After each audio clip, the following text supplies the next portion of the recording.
మరొకసారి మన ప్రభువైన యేసుక్రీస్తు నామములో మీకు అందరికీ వందనాలు సమర్పిస్తున్నాను. మరి మొదటి సెషన్లో మనం ఏం ఆలోచన చేసామనంటే, అప్పటి వరకు నేను తప్ప వేరొక దేవుడు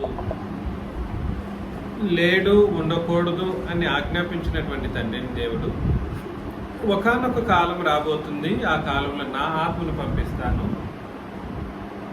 నాతో సమానమైన ఆయన ఇంకొక ఆయన వస్తారు అనే విషయాన్ని చెప్పడం అనేటువంటిది మనం చదివాం. అప్పటి వరకు వేరొక దేవుడు పెట్టుకోకూడదని విగ్రహముల విషయంలో చెప్పిన ఆయన ఆత్మను, పరిశుద్ధాత్మను పరిచయం చేయటం, యేసు ప్రభువుని సహితం పరిచయం చేయటం లాంటివి మనం ఆలోచన చేస్తూ వచ్చాం. అందులో భాగంగా దేవుడు ఒకడే అనేటువంటి ఒక కోణం ఆలోచన చేస్తూ ఉన్నప్పుడు, దేవుడు ఒక్కడే అని ఆలోచన చేస్తూ మనం పరిశీలన చేస్తూ ఉన్నప్పుడు అంతా కూడా సరే, ఎక్కడా కూడా సరే తండ్రి మాత్రమే ఒక్కడు అనే ఉద్దేశంతో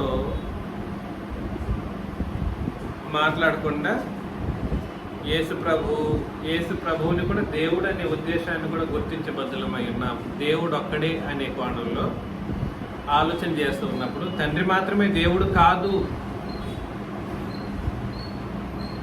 అని కూడా ఆలోచించబద్దులమై ఉన్నాం. ఎందుకు అని అంటే, యేసు ప్రభు కూడా దేవుడని చెప్పబడటం జరిగింది. దేవుడు ఒక్కడే అన్నంత మాత్రాన పరిశుద్ధాత్ముడు దేవుడు కాదు అనడానికి కాదు దాని అర్థం. ఆయన కూడా దేవుడు అని గుర్తించాల్సినటువంటి పరిస్థితి ఉంది. అందులో ప్రత్యేకించి యేసు ప్రభు దేవుడు అనడానికి పాత నిబంధనల లేఖనాలు కూడా ఉన్నాయి. పాత నిబంధనలో లేఖనాలు ఉన్నాయి. యెషయా గ్రంథంలో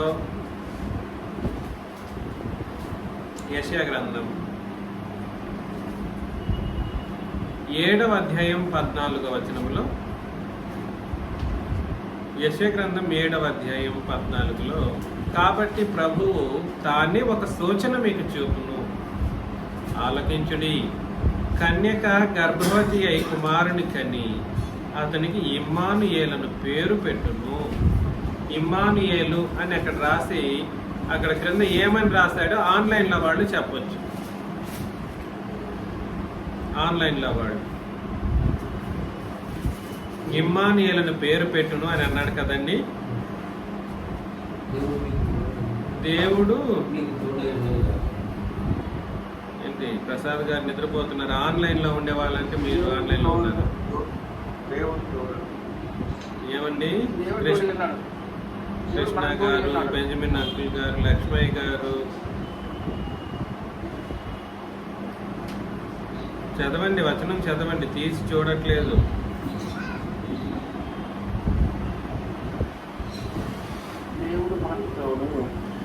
దేవుడు మనకు తోడు.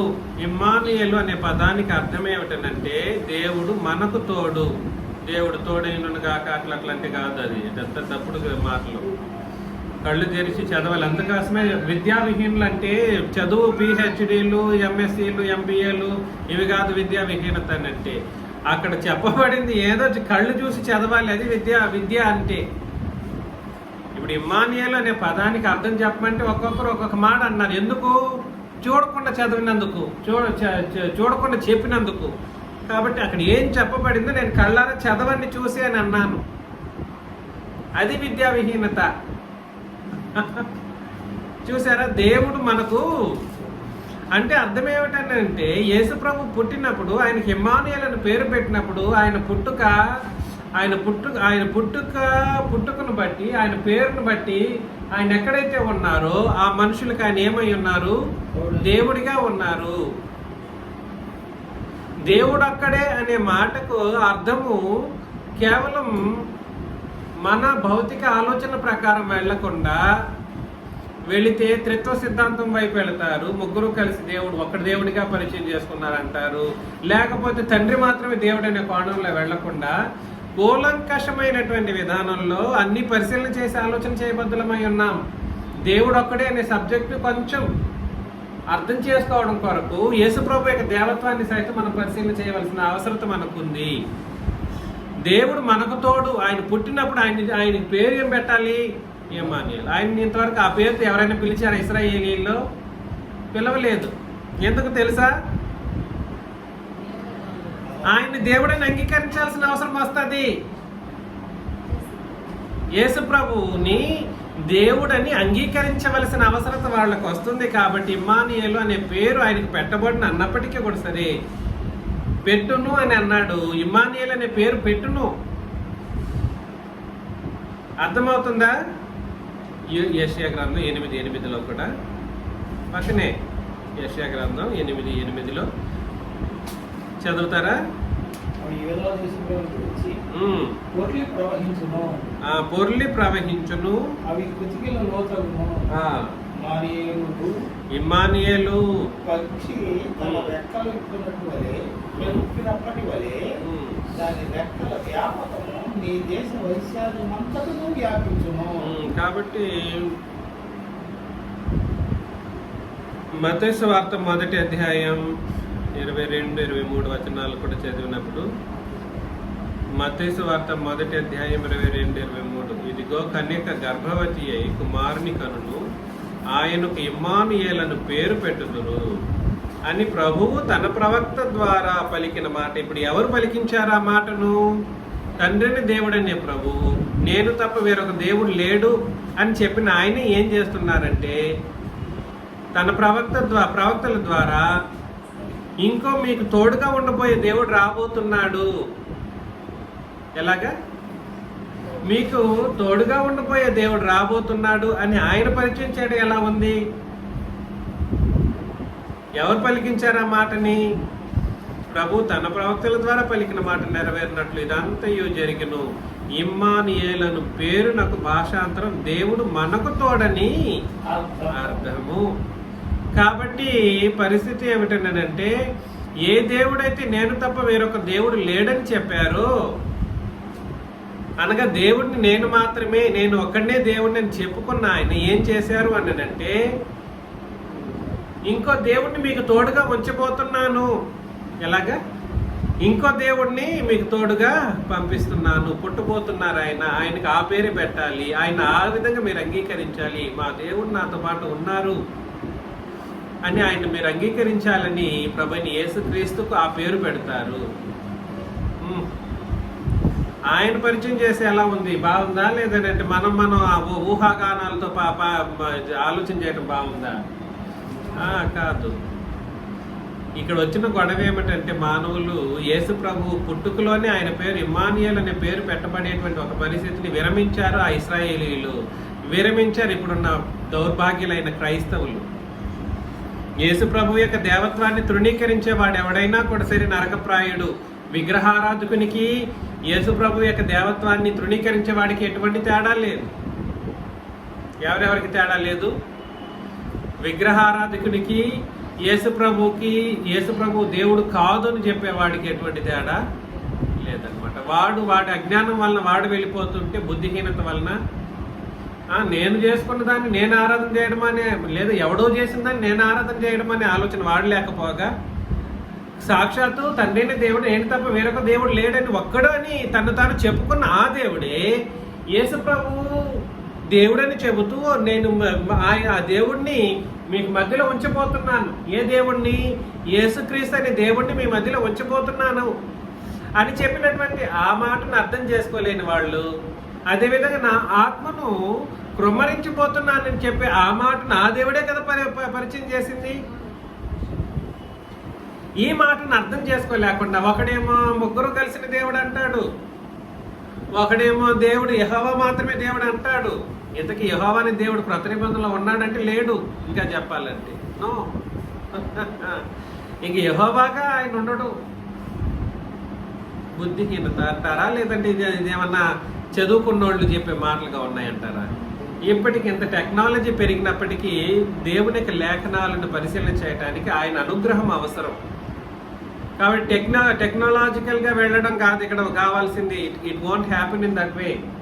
నీకు బైబిల్ ఫోన్లు ఎంతెంత ఇవన్నీ ఉన్నా కూడా సరే, టెక్నాలజికల్గా నువ్వు దైవ సంగతులను ఆలోచన చేయడానికి కుదరదు. ఎందుకు కుదరదు అని అంటే, దీనికి దైవానుగ్రహం అవసరం. ఆ దైవానుగ్రహమును బట్టి ఆ దేవుడు, ఆ ప్రభువు, ఆ పరిశుద్ధాత్మ నన్ను ఎన్నుకున్నారు ఈ ప్రపంచం మొత్తానికి. కాబట్టి ఆలోచన చేయండి. ఏ దేవుడైతే నేను తప్ప వేరొక దేవుడు లేడన్నాడో ఆ దేవుడే ఇంకో దేవుడిని పంపించాడు. ఎవరి మధ్యలో? ఇశ్రాయేలీయులకు మధ్యలో. ఎవరి మధ్యలో? ఇంకొక ఆయన్ని పంపించాడు. ఆ దేవుడే పరిచయం చేశాడు. నా ఆత్మ అన్నప్పుడు నాతో సమానమైనటువంటి ఇంకొక ఆయన నా ఆత్మను పంపిస్తున్నాను అని అన్నాడు అన్నమాట. ఇక్కడ నా ఆత్మ అన్నప్పుడు అక్కడ వ్యత్యాసం మనం గుర్తించాలి. వారి ఇరువురికి మధ్య, తండ్రికి పరిశుద్ధాత్మనికి మధ్య వ్యత్యాసాన్ని అక్కడ చెప్పకనే చెబుతున్నది మనం గుర్తించాలి. ఇక్కడ అది గొడవ. నా ఆత్మ అన్నందుకు యెహోవా తనకంటూ సెపరేట్ ఆత్మ ఉన్నాడా? ఉందా? వాస్తవానికి ఆయన ఆత్మ. మనం ఎక్కడ చదువుతాం? తండ్రి అనే దేవుడు ఆత్మస్వరూపి అనే విషయాన్ని అనేక సందర్భాల్లో చదువుతాం. ఈ ఆత్మ ఇంకొక ఆత్మను పంపిస్తాడు. నా ఆత్మను పంపుతున్నాను అన్నాడు. అంటే వేర్పాటు మీకు అర్థమవుతుందా? రెండు వివిధ ఆత్మకు సంబంధించిన విషయాలు. తండ్రి ఆత్మగా ఉన్నాడు. యోహాను సువార్త 4:24లో దేవుడు ఆత్మ గనుక ఆయన ఆరాధించే వారు ఆత్మతోనూ సత్యముతోనూ అని అన్నప్పుడు ఆయన ఆత్మ అనే కనీస అవగాహన మనకు అర్థమవుతుందా? ఈయన ఆత్మగా ఉన్నాడు. ఎవరు? తండ్రి అనే దేవుడు లేదా యెహోవా అనే ఆయన ఆత్మగా ఉన్నాడు. ఆయన ఏం చేస్తున్నాడంట? నా ఆత్మను పంపిస్తానని అన్నాడు. ఎవరిని పంపిస్తానన్నాడు? నా ఆత్మను పంపిస్తానన్నప్పుడు ఈయన ఇక్కడుండి ఇంకొక ఆత్మను పంపిస్తున్నాడు అంటే వేర్పాటు మనకు అర్థం అవ్వాల్సిన అవసరం ఉందంటారా లేదంటారా? కాబట్టి నా ఆత్మ అన్నంత మాత్రాన ఆయన అక్కడ వండుకుంటూ ఇంకొక ఆత్మను పంపిస్తున్నాడనే అర్థమిస్తుంది. ఆయన అక్కడ ఉంటూ తండ్రిని దేవుడు పరలోకంలో ఉంటూ నా ఆత్మను భూమి మీదకి పంపిస్తాను. అర్థమవుతుంది నేను చెప్పేది? అంటే నా ఆత్మ అనే అర్థం, దాని వాస్తవ అర్థం ఏమిటనంటే నాకు సమానమైన ఆత్మను. ఎలాగా? నాకు సమానమైన ఆత్మను అంటే తండ్రిని దేవుడితో సమానుడు ఎవరు అని అంటే పరిశుద్ధాత్ముడు. ఇమ్మానుయేల్ అనే పదాల్లో నేను ఎలాగైతే మిమ్మల్ని పెంచి పోషిస్తున్నానో, మీకు దేవుడిగా ఉండి కార్యక్రమాలు జరిగిస్తున్నానో, నేను తప్ప వేరొకటి దేవుడు లేడని నేను ఎలాగైతే చెప్పానో అలాంటి దేవుడిని నా పక్షంగా మీ మధ్యలో ఉంచిపోతున్నాను. ఆయన పుట్టబోతాడు. ఆయనకి ఇమ్మానుయేల్ అని పేరు పెట్టండి. ఇమ్మానుయేల్ అనే పేరుకి అర్థం ఏమిటంటే దేవుడు మనకు తోడుగా ఉంటాడు. ఏ దేవుడు ఇంతకీ? ఆ దేవుడు పుట్టిన దేవుడు. ఏ దేవుడు ఆ పుట్టిన దేవుడు? అయ్యా ఇంతకు ముందే కదా చెప్పారు ఏ మనుషుడు దేవుడిగా ఉండకూడదు అని. ఇంతకు ముందే కదా మీరు చెప్పారని మీరు అడగొచ్చేమో. ఎలాగా? ఇంతకు ముందే ఏ మనుషుడు దేవుడిగా ఉండడానికి వీలు లేదని మీరే కదా అన్నారు అని అన్నారు. వాస్తవమైన విషయం ఏమిటంటే దేవుడు శరీరధారిగా భూమి మీదకి రావడం అనేది జరిగింది తప్ప మనిషి దేవుడు కాలేడు. ఈ స్టేట్మెంట్ మీకు అర్థం కావాలి. మనుషుడు దేవుడిగా పిలువబడేది లోక పద్ధతి. దేవుడే మనిషిగా పుట్టడం అనేది గ్రంథ సిద్ధాంతం. వ్యత్యాసం మీరు అర్థం చేసుకోండి దయచేసి. ఇంతకు ముందే నేను చెప్పాను. ఏం చెప్పానో ఆ స్టేట్మెంట్లు మీరు నేను చెప్పిన స్టేట్మెంట్ని అర్థం చేసుకుంటేనే తప్ప ఇక కన్ఫ్యూజన్ రాదు. నేను ఇంతకు ముందు దేవుడు ఏ మనుషుడు దేవుడిగా పిలువబడ్డానికి లేదని అన్నాను. కానీ యేసు ప్రభు మనిషిగా ఉండి దేవుడు అవ్వలేదు. దేవుడే మనిషిగా పుట్టాడు. అది ఇక్కడ వాస్తవమైన సంగతి. ఈ లోకములో మనుషులుగా పుట్టి దేవుడని పిలువబడిన వాళ్ళే అందరూ ఈ లోకములో. యేసు ప్రభు ఆ మాటను మనం చెప్పడానికి కూడా లేదు. ఆయన మనిషిగా పుట్టినందుకు దేవుడు అయ్యాడు అని చెప్పే మాట అత్యంత నేరభరితమైనటువంటి మాట. మనిషిగా పుట్టి దేవుడు అయ్యాడు, లేదా మనిషిగా పుట్టి పరలోకంలోకి వెళ్ళాడని చెప్పేది కూడా అదే మాట. ఇప్పుడు దేవుడు ఒక్కడైనా వాళ్ళందరూ ఏం చెప్పారో తెలుసా అండి? ఈ దరిద్రులు యేసుప్రభుని దేవుడు కాదని చెప్పే వాళ్ళందరూ యేసుప్రభు మనిషిగా పుట్టారు. మనిషిగా పుట్టి ఏమయ్యారంట అంటే పవిత్రమైన జీవితాన్ని జీవించారంట. అందుకని దేవుడు తన కుడి పార్శ్వంలో వెళ్ళి నీకెందుకు కుదరట్లేదా ఆ పని? ఆయన ఒకడికి సాధ్యమైంది అంటావు, సరే నీకెందుకు కాలేదు? లేదా నీ కుమారుడిని అలా చేయగలవా?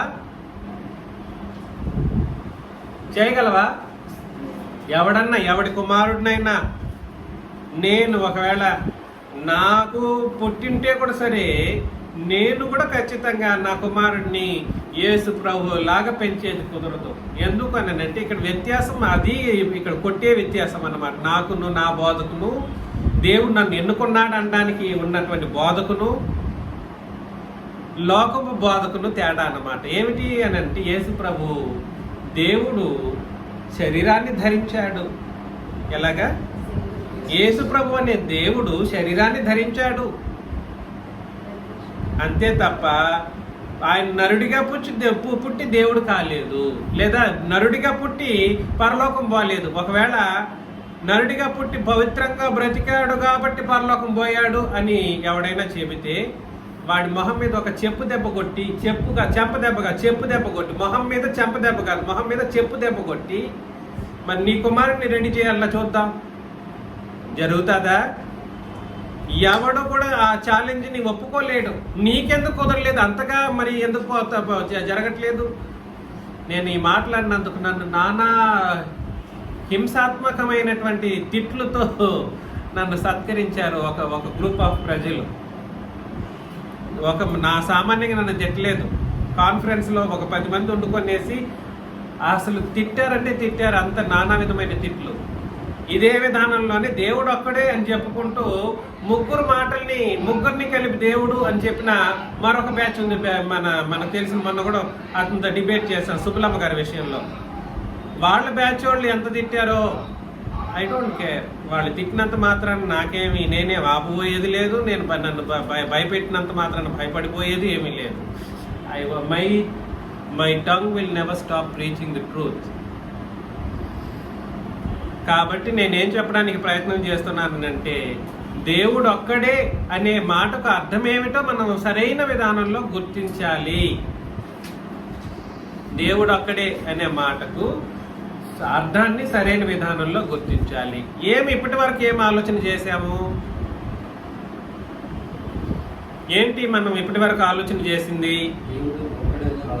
దేవుడు ఒక్కడే అనేటప్పుడు సందర్భం పరిశీలన చేయాలి. ఏమిటి సందర్భం అని అంటే, నేను తప్ప వేరొక దేవుడు లేడు అని చెప్పిన సందర్భం ఎప్పుడు అని అంటే 3 సందర్భాల్లో పరిశీలన చేశాం.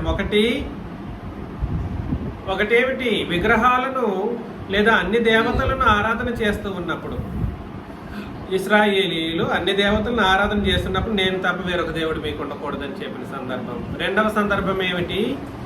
ఆయనను సరిగ్గా అర్థం చేసుకోకుండా తండ్రిని దేవుడిని, యెహోవా దేవుడిని వారి యొక్క దేవుడిగా ఉన్నప్పుడు, ఇశ్రాయేలీల యొక్క దేవుడిగా ఉన్నప్పుడు ఆయన శక్తి సామర్థ్యాలను గుర్తించకుండా ఆయన ఎంత గొప్పవారో, ఆయన మరణించే వాళ్ళని లేపగలిగిన వాడు, ఆయన మరణింపజేయవాడు, ఆయన పుట్టించేవాడు, ఆయన ఆశీర్వదించేవాడు, ఆయన శపించడానికి శక్తిమంతుడు అని ఆయన్ని ఎప్పుడైతే ఇశ్రాయేలీలు గుర్తించలేదో, నేను ఇలాంటి వాడును, నేనే మీ దేవుడిని, నేను తప్ప మీకు వేరే దేవుడు లేడని తండ్రి దేవుడు తన్ను మరలా చెప్పడం మనం చూసాము.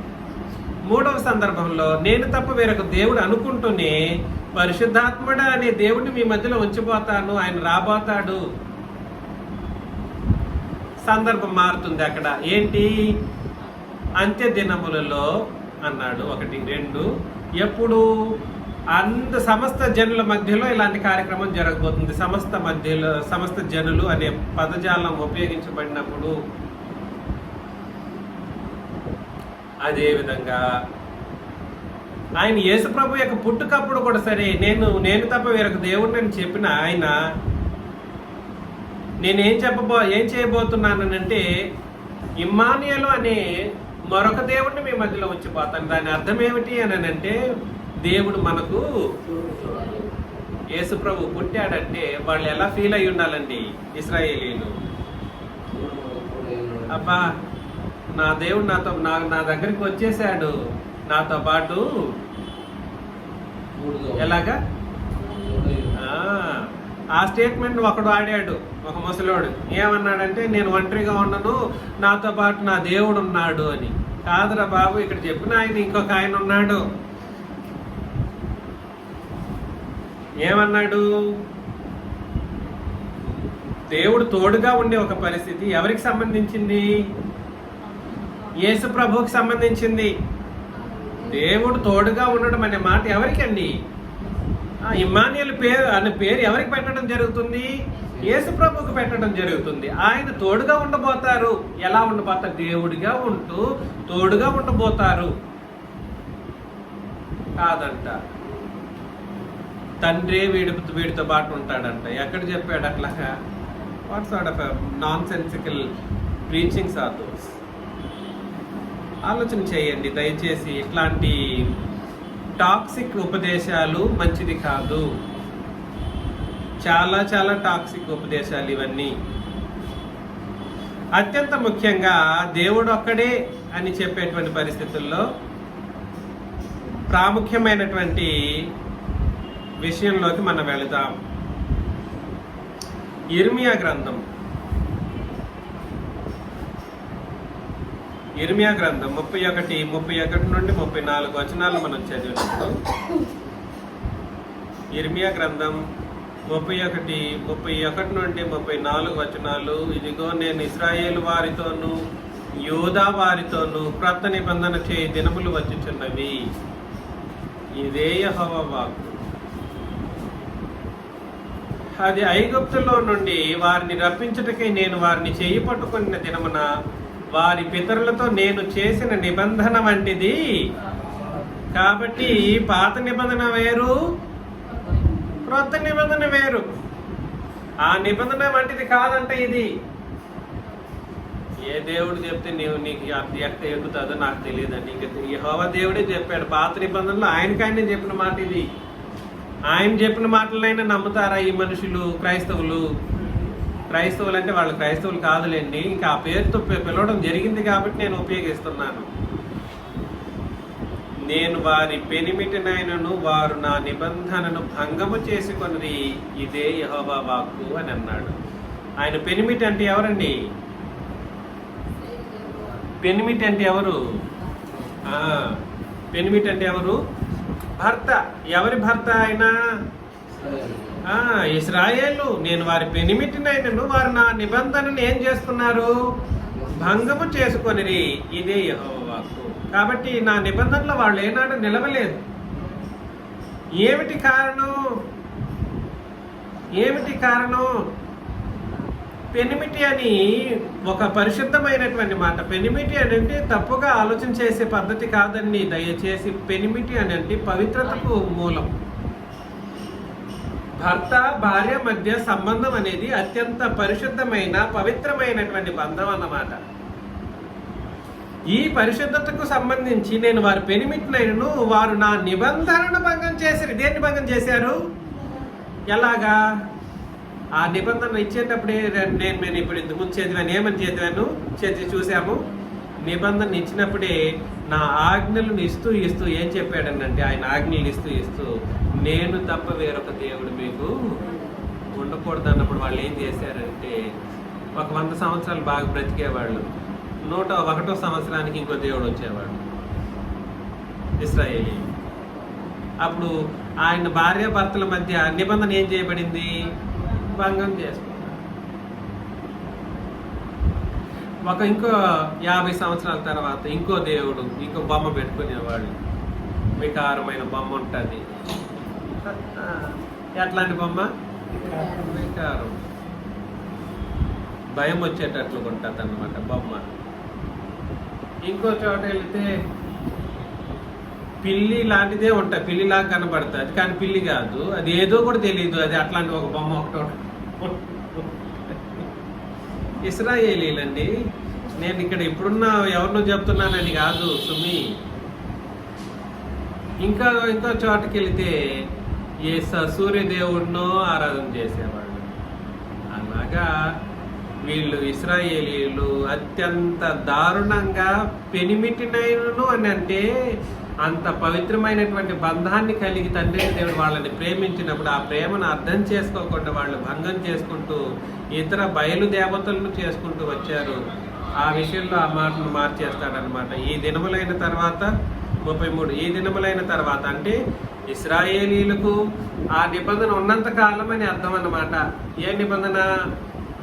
ఇంకో నిబంధన ఇవ్వబోయేంత వరకు ఈ దినములైన తర్వాత నేను ఇశ్రాయేలు వారితోను యూదా వారితోను చేయబో నిబంధన ఇదే, వారి మనసులలో నా ధర్మ విధిని ఉంచెదను,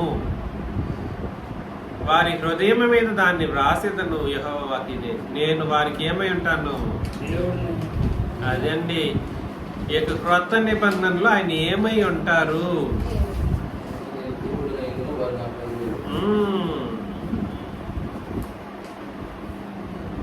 నేను వారికి దేవుడనై ఉందును, వారు నాకు జనులగుదురు.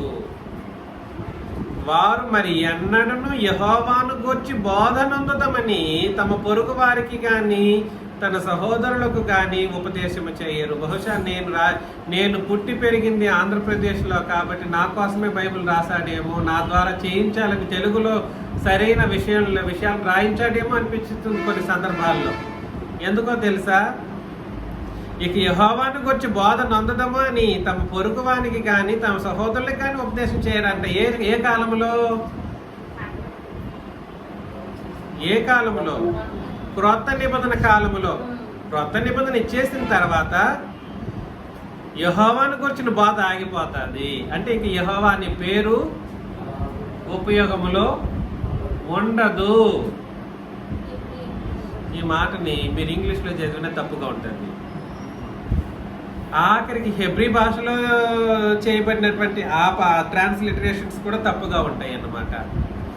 ఆఖరికి తమిళ్లో కూడా తప్పుగా ఉంటుంది, కన్నడలో కూడా తప్పుగా ఉంటుంది. I have read it. నేను కంప్లీట్గా చదివాను అవన్నీ.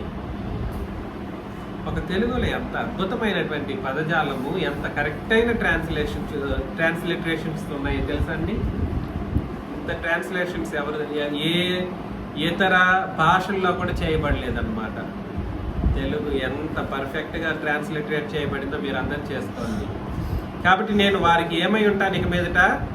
కాబట్టి క్రొత్త నిబంధనలో యెహోవా అని ఆయన ఏమై ఉంటారు? దేవుడిగా ఉంటారు.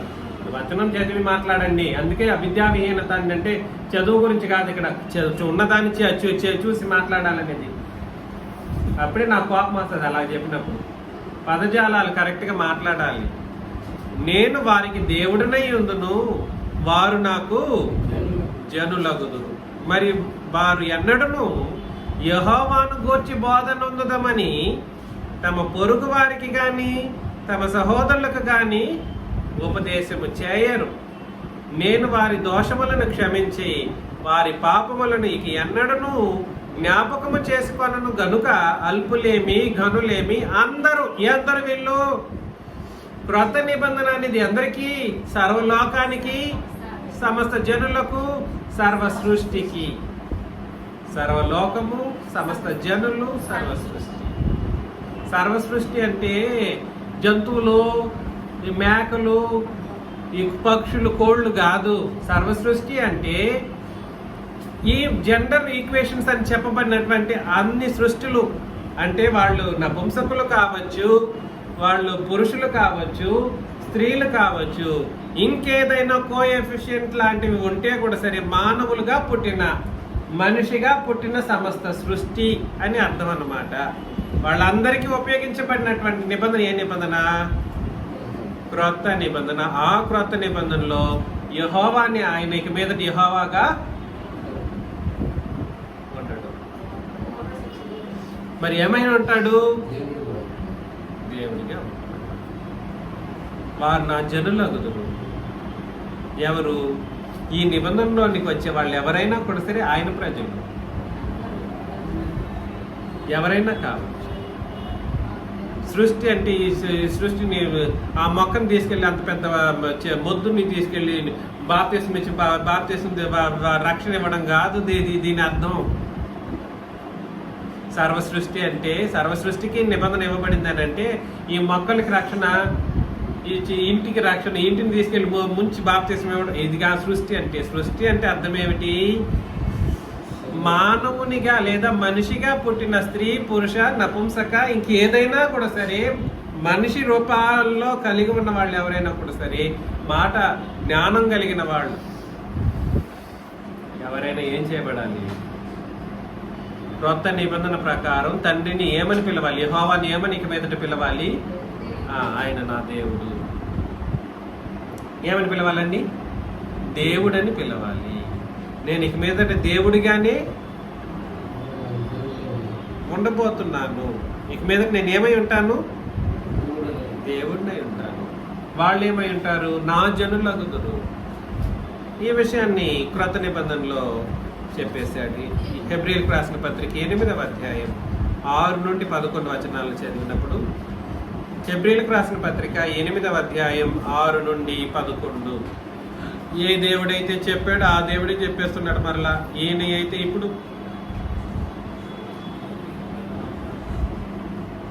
అయితే ఇప్పుడు మరి ఎక్కువైన వాగ్దానములను బట్టి నియమింపబడిన మరి ఎక్కువైన నిబంధనకు మధ్యవర్తి అయి ఉన్నాడు గనుక మరి శ్రేష్టమైన సేవకత్వం పొంది ఉన్నాడు. ఏలయనగా ఆ మొదటి నిబంధన లోపము లేనిదైతే రెండవ దానికి అవకాశం ఉండనేరదు. ఏ దేవుడు చెప్తున్నాడు? ఇచ్చిన అని చెప్తున్నాడు. ఏ నిబంధన లోపము? మొదటి నిబంధన లోపమైనదైతే రెండవ దానికి లోపము లేనిదైతే రెండవ దానికి అవకాశం లేదు. లోపమైనదైతే ఇంకోటి కావాలి. ఇచ్చినోడు చెబితేనే నువ్వు అర్థం చేసుకోవట్లేదే. అది లోపమైనదిరా, అది కొట్టివేయబడిందిరా, అది వ్యర్థమైనదిరా ధర్మశాస్త్రం. దాన్ని బట్టి దేవుడు అనే విషయాన్ని కూడా నువ్వు అర్థం చేసుకోకూడదురా అని దాని అర్థం అన్నమాట. ఎలాగా? దేవుడిని అర్థం చేసుకోవటానికి కూడా ధర్మశాస్త్రం పనికి రాదు అని దీని యొక్క వాస్తవ అర్థం. ఏమన్నా అర్థమైంది నేను చెప్పింది? ఇక మీదట దేవుణ్ణి గురించి నువ్వు గుర్తించడానికి కూడా ఆ లోపభరితమైనటువంటి నిబంధన, మొదటి నిబంధన, ఇశ్రాయేలీలకంటూ ఇవ్వబడిన నిబంధన ఇక మీదట నీకు పనికి రాదు అని అర్థం అనమాట. కాబట్టి ఇవాళ ధర్మశాస్త్రాన్ని లేదా 66 పుస్తకాలలోని సంగతులను బట్టి దేవత్వాన్ని గుర్తించడం అంటే మహాపాపం అని మీరు అర్థం చేసుకోవాలి.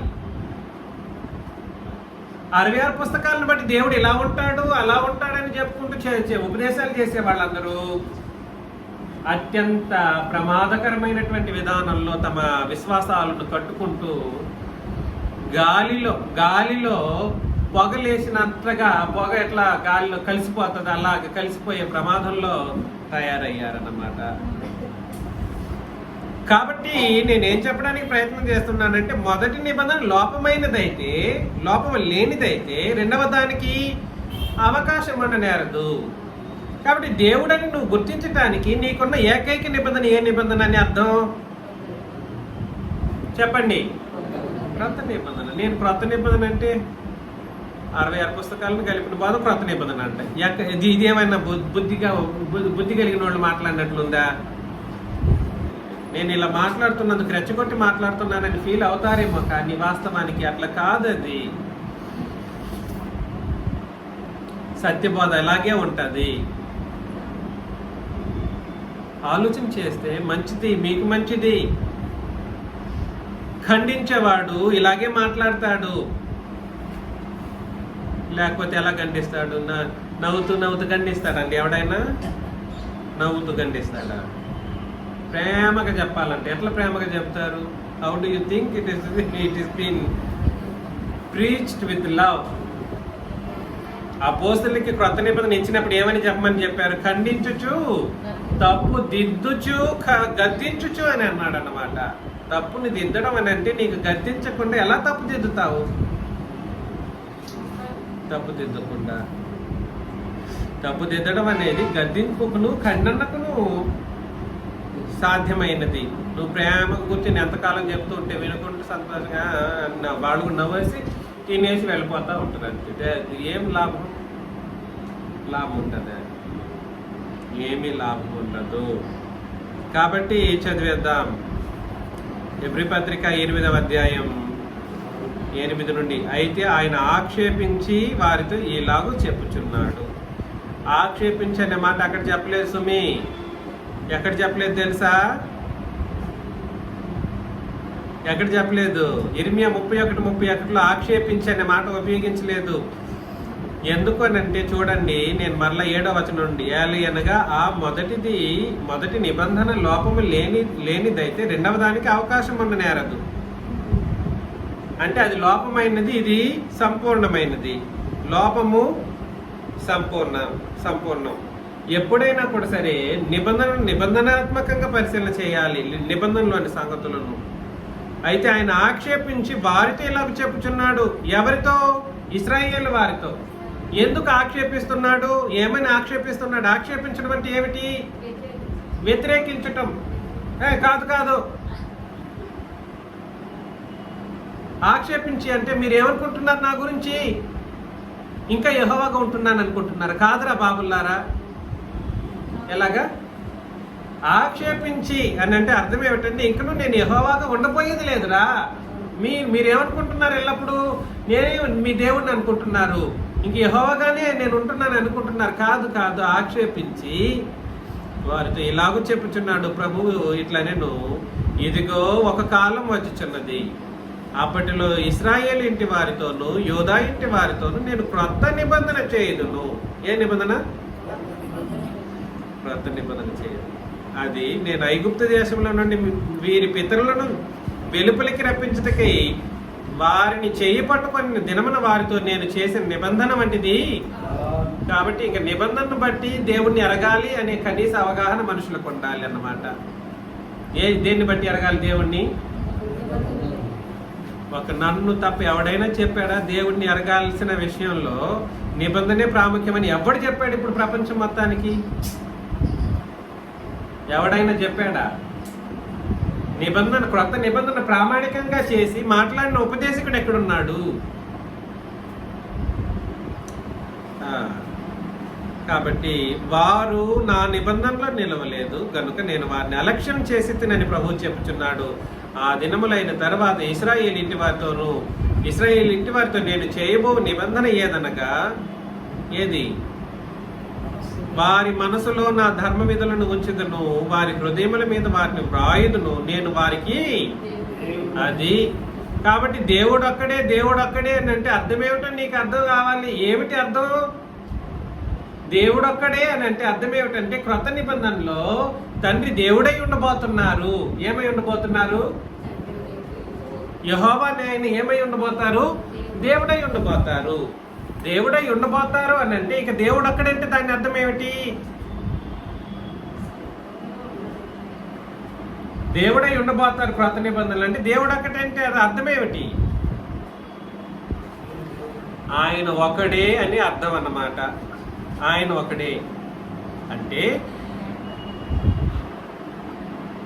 క్రొత్త నిబంధన క్రీస్తు యొక్క శిలువ నుండి ప్రకటన గ్రంథం 22 వరకు ఎక్కడెక్కడైతే దేవుడు అని ఉందో అదన్నీ ఆ విషయాలన్నీ, ఆ పదాలన్నీ ఎవరికి ఆపాదించేటట్లుగా మనం ఆలోచన చేయాలి? సందర్భానుసారంగా తండ్రికి ఆలోచన చేయాలి.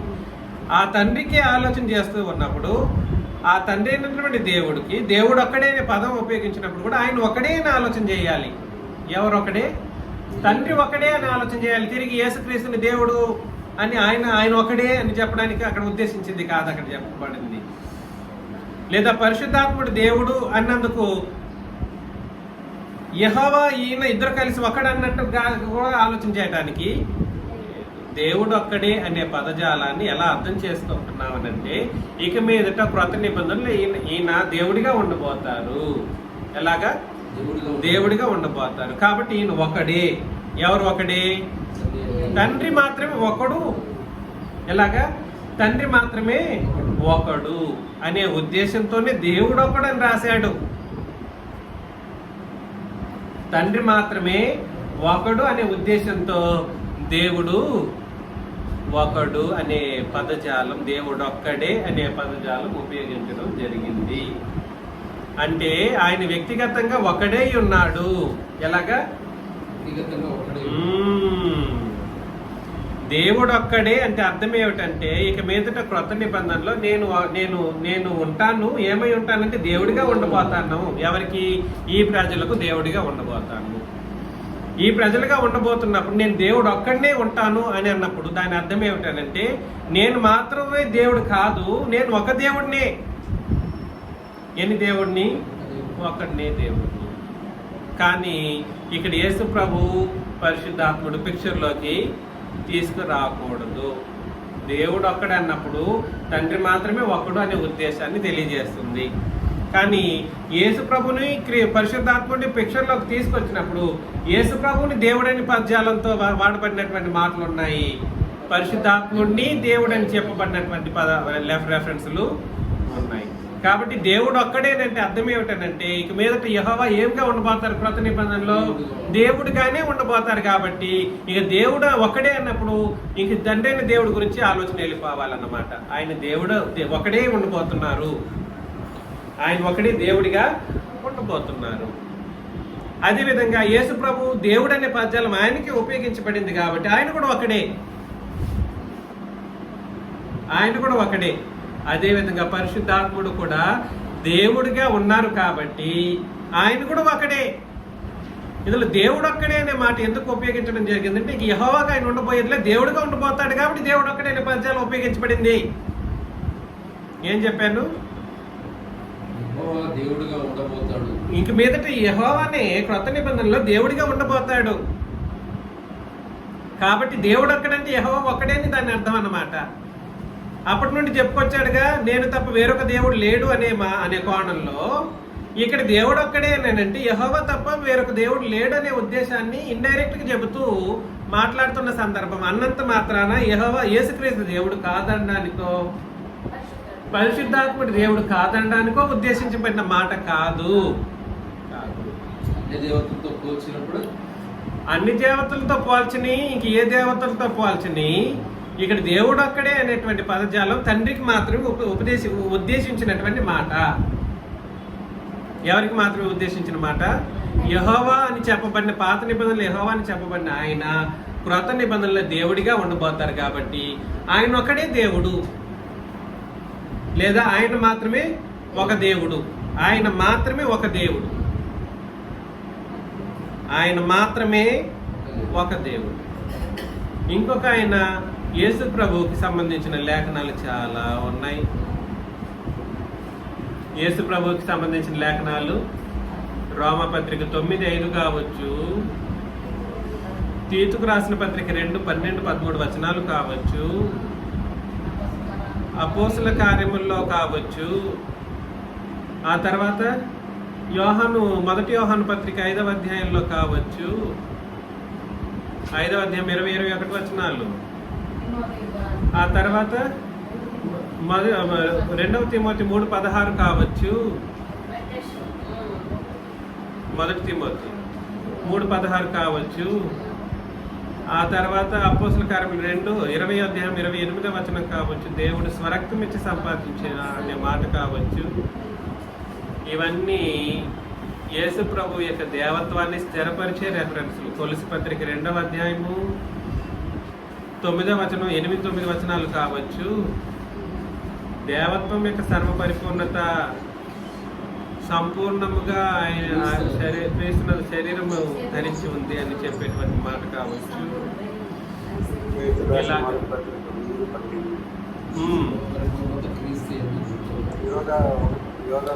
అయితే యేసు ప్రభు దేవుడు ఒక్కడే కాదా అంటే ఆయన కూడా దేవుడు ఒక్కడే.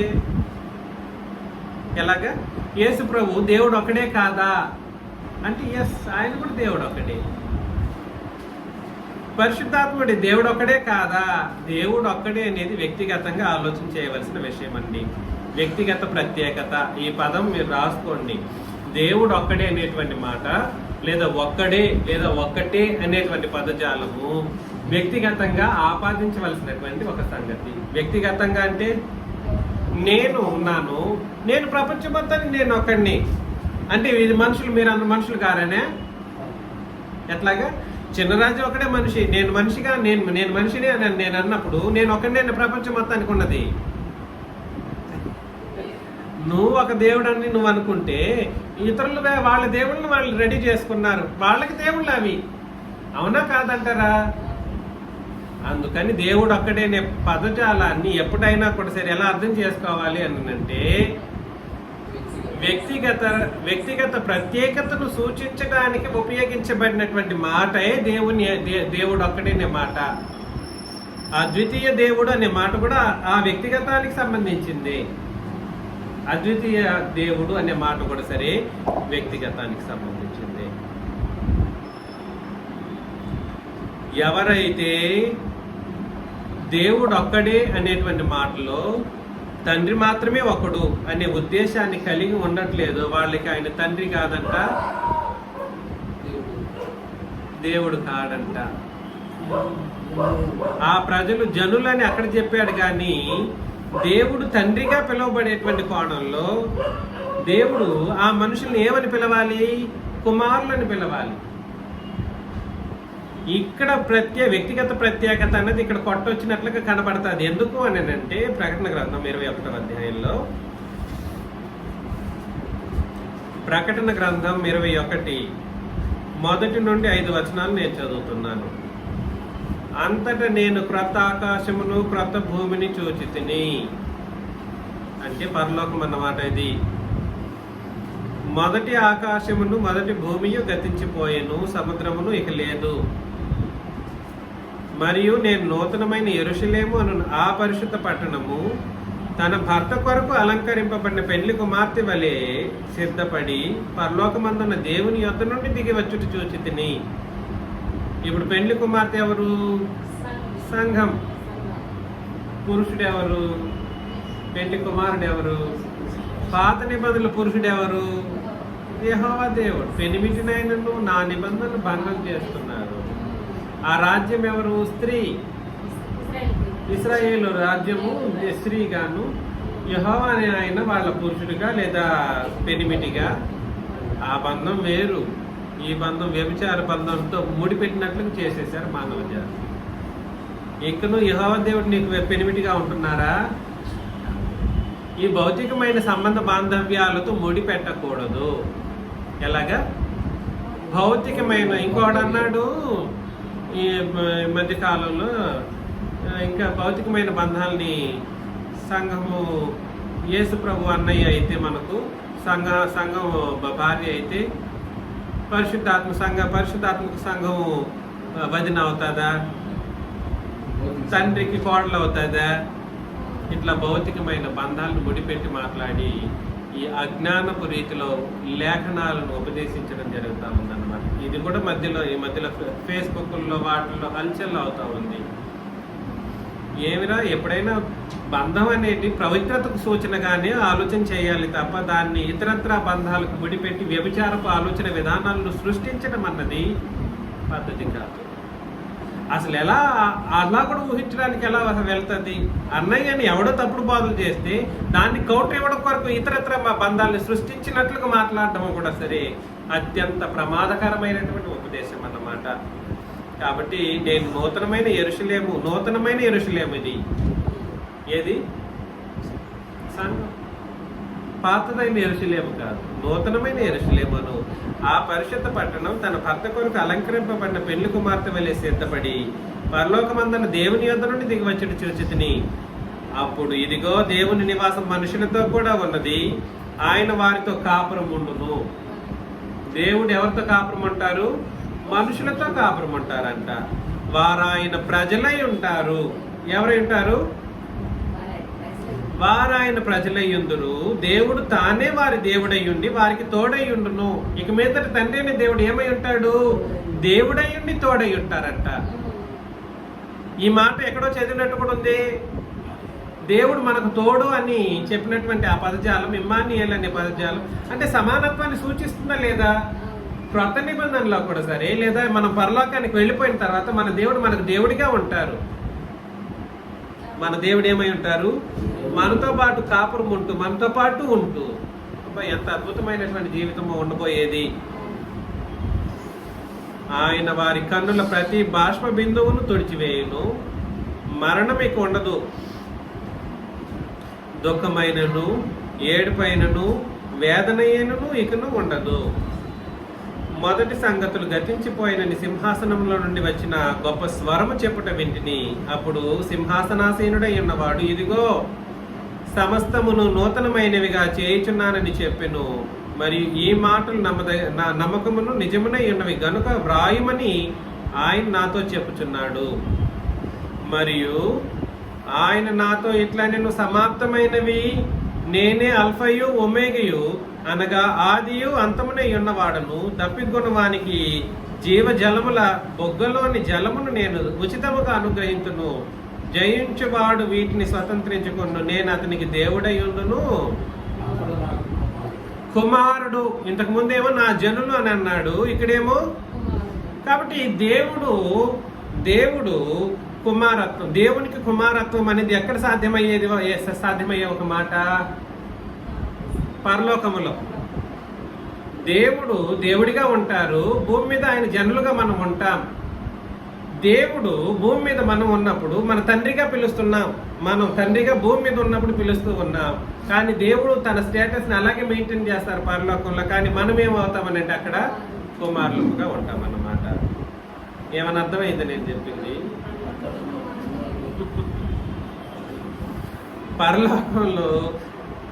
పరలోకములో దేవుడు దేవుడిగానే ఉన్నారు, మనం ఏమై ఉంటామంటే ఆయన కుమారులం అవుతామని. మన స్టేటస్ మారిపోతుంది. ఇప్పుడు కూడా దేవుని కుమారులమే, కానీ ఈ కుమారత్వం పరిశుద్ధాత్మని బట్టి, క్రీస్తుని బట్టి మనకు అనుగ్రహించబడింది.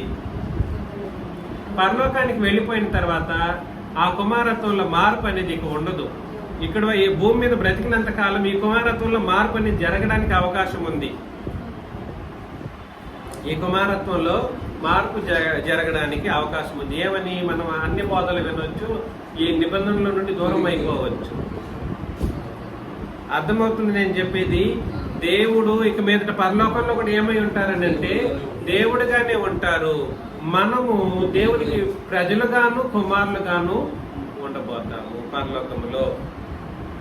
ఇప్పుడు కూడా అది సాధ్యమే, అలాగే మనం కూడా ఉంటున్నాం. కానీ ఇక్కడున్న కుమారత్వము అనేది మార్పు చెందే అవకాశము భూమి మీద ఉంది, పరలోకంలో లేదు. అందుకని దేవుడు ఒక్కడే అంటే అర్థం ఏమిటంటే యేసుప్రభు దేవుడు కాదనడానికో పరిశుద్ధాత్ముడు దేవుడు కాదనడానికో ఉద్దేశించబడిన మాట కాదు. అది మనల్ని నిత్యత్వానికి నడిపించే దేవుని యొక్క నిజతత్వాన్ని తెలుసుకునే మార్గం అన్నమాట. దేవుని యొక్క వ్యక్తిగత నిజతత్వం.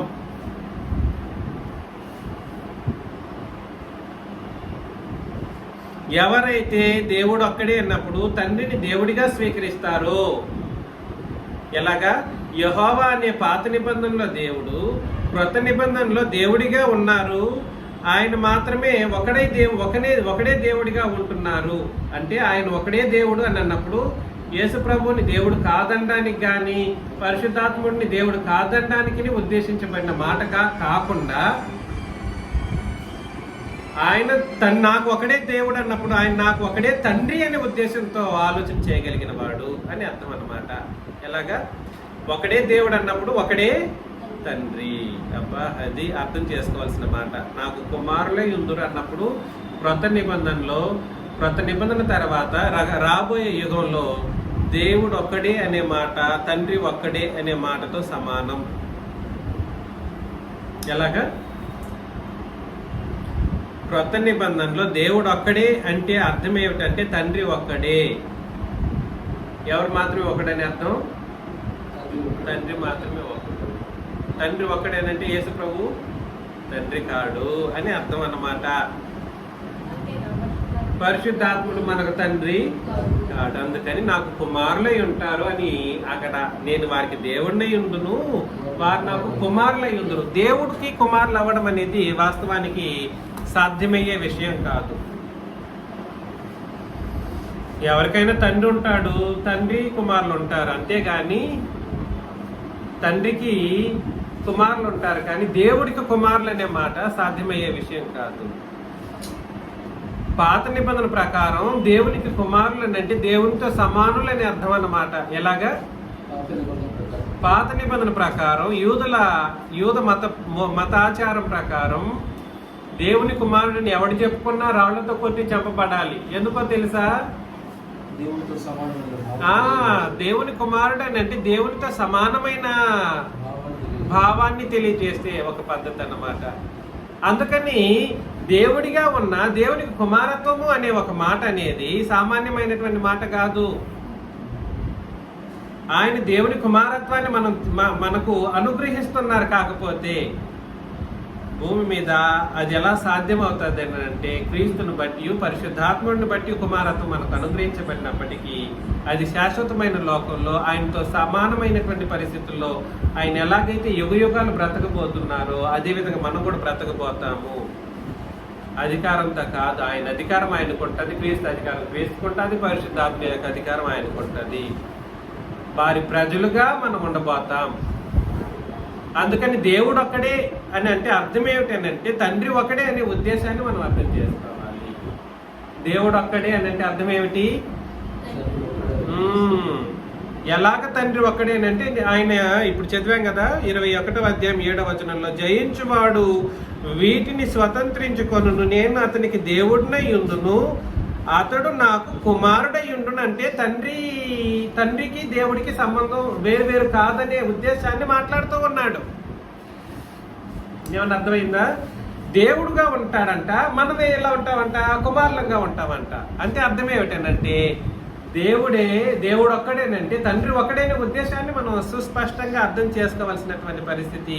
ఇది వ్యక్తిగత ప్రత్యేకతను సూచించే పరిస్థితిని మనం గుర్తించుకోవాలి. లేకపోతే మనకు స్వతంత్రం దక్కదు. పరలోకంలో ఏం దక్కదు? పరలోకంలో స్వాతంత్రం అనేది ఉండదు, లేదా పరలోకమే మనకు దక్కదు. పరలోకంలో స్వాతంత్రంగా వెళ్ళిపోయిన తర్వాత కాదా ఏం పరలోకం దక్కదు ఫస్ట్ ఆఫ్ ఆల్.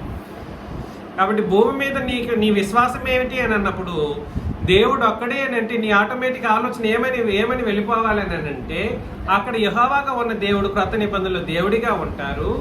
ఆ దేవుడే తండ్రిగా మనకుంటున్నారు. దేవుడు తండ్రిగా ఉంటున్నారు, ఆయన ఒకడు అని అర్థం అన్నమాట. అందుకని దేవుడు ఒక్కడే అనే విషయాన్ని తండ్రి ఒక్కడే అన్న దేవుడు ఒక్కడే అన్న తేడా లేదు ఇక్కడ.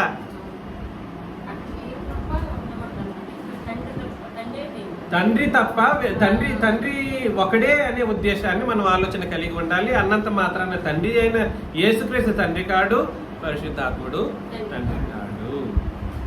అందుకని దేవుడు ఒక్కడేనంటే తండ్రి ఒక్కడే అనే ఉద్దేశాన్ని మనం అర్థం చేసుకోవాలి. దేవుడు ఒక్కడే అంటే ఎవరు ఒక్కడైనా అర్థం చేసుకోవాలి?